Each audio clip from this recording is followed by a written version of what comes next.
Voilà, vous parlez de l'innovation dans le domaine des secours et quelque chose d'un petit peu différent. On travaille dans le domaine du service et au travers de cette présentation-là, je vais vous donner quelques exemples en matière aussi d'innovation par rapport à tout un vécu, par rapport à un master qui a commencé pour moi au début de cette année. On a pris le train avec Patrick justement en cours de route le 9 janvier, en commençant par le module numéro 3 et on poursuivra le numéro 4, tout en sachant qu'on a fait notre premier Quality Manager en 2000. Et depuis lors, bien des choses ont avancé, bien des choses ont changé, et puis on le verra au travers de la présentation. Quand on parle d'innovation, je dirais qu'en 1996, c'est déjà eu une innovation en Valais, vu que le Grand Conseil du Valais a décidé de créer une organisation cantonale valaisanne des secours,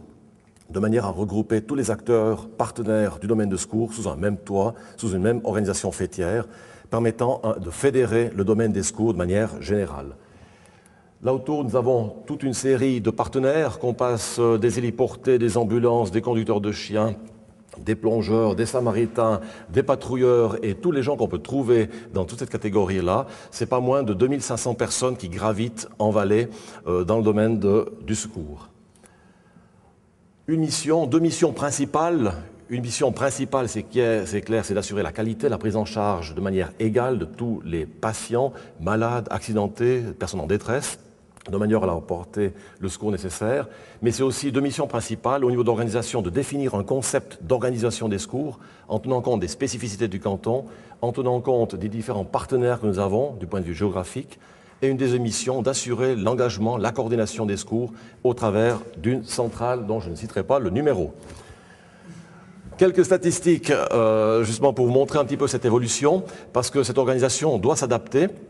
Il y a des innovations en Valais, comme le réseau Santé Valais, nous on a dû s'adapter, parce qu'en 2005, quand on voit la courbe, 2005-2006, une nette augmentation des interventions due aux transferts interhospitaliers qui ont largement augmenté. Donc on passe quasiment de 59 000, 57 000 interventions en 2004-2005 et on est à plus quasiment à 95 000, disons, appels téléphoniques, renseignements qui transitent par cette centrale, où on parlait de 10 500 interventions dans les années 2002 et on est maintenant à quasiment 16 000 interventions. Au niveau des différents parcours, c'est clair qu'en 98-2000, on a fait ce qu'on appelle maintenant, ce serait le DAS, on a parlé de gestion d'entreprise, qualité d'organisation, qualité de produit, dont les normes ISO, et puis un premier travail de diplôme qui a été réalisé pour ma part dans le cadre de la maîtrise de l'engagement et de l'intervention des secours. Le but, c'était aussi de définir des actions correctives, préventives, de manière à pouvoir apporter les corrections nécessaires au système. Donc si ça s'est terminé en 2000, il n'en demeure pas moins que notre organisation des secours en 2003 a créé un document qui s'appelle la planification des urgences, qui était le premier document officiel depuis la création de l'organisation, permettant de définir les axes, les corrections, les mesures correctives dues à ce travail de diplôme. Donc tout d'abord, on s'est doté en centrale de nouveaux systèmes informatiques, l'Advanced Medical Priority Dispatch System, un système américain qui équipe actuellement 3800 centrales au monde. La centrale du Valais a été la première au niveau suisse à adopter un tel système.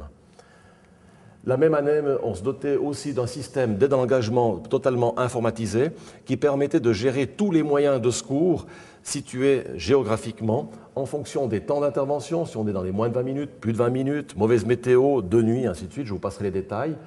permettant d'avoir un accès direct avec des systèmes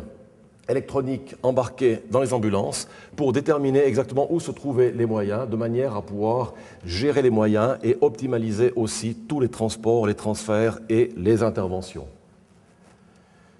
Si je continue ces différents parcours, en 2009-2010, le MAS, c'est clair que dans le cadre de l'innovation, c'est notre premier semestre, il m'a apporté énormément de choses, énormément d'input, parce que c'est vrai qu'en 10 ans, et ça je fais un petit clin d'œil, on n'est plus du temps de nos parents où on restait 30 ans boulonnés sur une chaise. Maintenant, j'estime que chaque 8 ans, chaque 10 ans, on devrait se remettre en question, réagir, se remettre en question, faire travailler nos neurones et se positionner aussi par rapport à de nouvelles technologies, de nouvelles manières de faire, ainsi de suite, et de suivre un petit peu l'évolution. Et c'est vrai qu'au travers des différents cours qui nous ont été donnés, avec des modèles pour l'opportunité, pour des modèles de stimulation de la créativité par rapport à certains problèmes qu'on peut rencontrer, comment la manière de les résoudre, par rapport à des styles de vie, des cultures d'entreprise, par rapport au business model, par rapport à des modèles de la valeur. Et Dieu sait si on en a dans le domaine des secours. Quand on parle de domaine des secours, tout le monde crie toujours « Oh mon Dieu, il faut que ce soit le plus rapide possible ». Simplement, Intelligence économique, benchmarking, information, veille, ben ça aussi, on l'utilise dans notre domaine au niveau de l'organisation. Ce qui nous a permis, cette innovation, à peu près, on peut dire à fin avril, de définir, depuis le mois de janvier, où on est parti en guerre avec ce projet, de définir un véritable tableau de bord sous forme de cube, permettant de savoir exactement tout ce qui se passe en Valais dans le domaine des transports, que ce soit des priorités 1, des priorités 2, que ce soit tel type de transport, interhospitalier, transport d'urgence, que ce soit en fonction des véhicules utilisés, en fonction des ambulanciers, en fonction des protocoles utilisés pour les ambulanciers, tout est visible simplement sur ce tableau de bord. Donc là aussi une innovation dans le domaine des secours et le Valais a été aussi dans ce contexte-là une phase pilote. Autre innovation, ben c'est clair qu'on parle maintenant de télémédecine, on parle d'électrocardiogramme embarqué dans les ambulances, au niveau des services médicalisés d'urgence. Là aussi, je ne dis pas une innovation, mais la mise en place de la télémédecine au travers de nos moyens, et ça va commencer cette année par des tests, et ça va se généraliser 2010-2011. Des téléalarmes, on ne va pas non plus innover, mais simplement qu'on va mettre un petit peu sous la forme d'IKEA, non pas se mettre en concurrence avec d'autres personnes qui voudraient faire la même chose, mais d'utiliser des systèmes et demander aux fournisseurs de se mettre au diapason, de manière que tous les systèmes puissent être gérés par une seule centrale et au travers d'un seul système. Donc ça implique aussi des aménagements en matière de protocole de transmission. Adéquation des moyens, c'est un des éléments qui me permettraient, au niveau du travail de master, d'aboutir justement au diplôme, c'est de mesurer l'adéquation des moyens entre l'appel, la gravité du cas, la prise en charge, qu'est-ce qu'on constate sur le site, après les protocoles qui sont utilisés par les professionnels en matière d'intervention, et enfin l'arrivée à l'hôpital pour mesurer si on était en adéquation avec les moyens qui ont été engagés. Ensuite, d'aboutir aussi à des planifications cartographiées en fonction des distances d'engagement, en fonction des temps d'engagement, d'obtenir beaucoup plus d'outils de mesure et aussi, on parlait avant d'open innovation,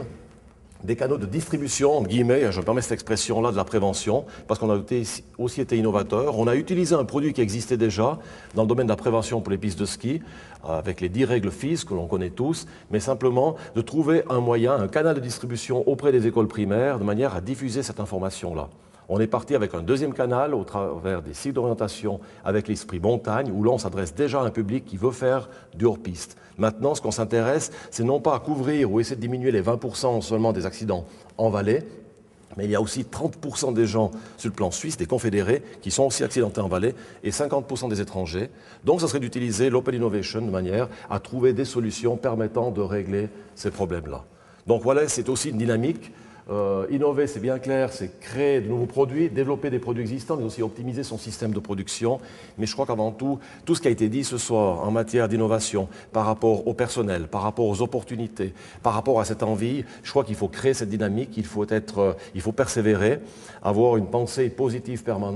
permanente, et je crois que c'est ça qui peut nous aider à créer, puis à adhérer, et à continuer dans ce domaine de l'innovation et de la qualité. Merci pour votre attention.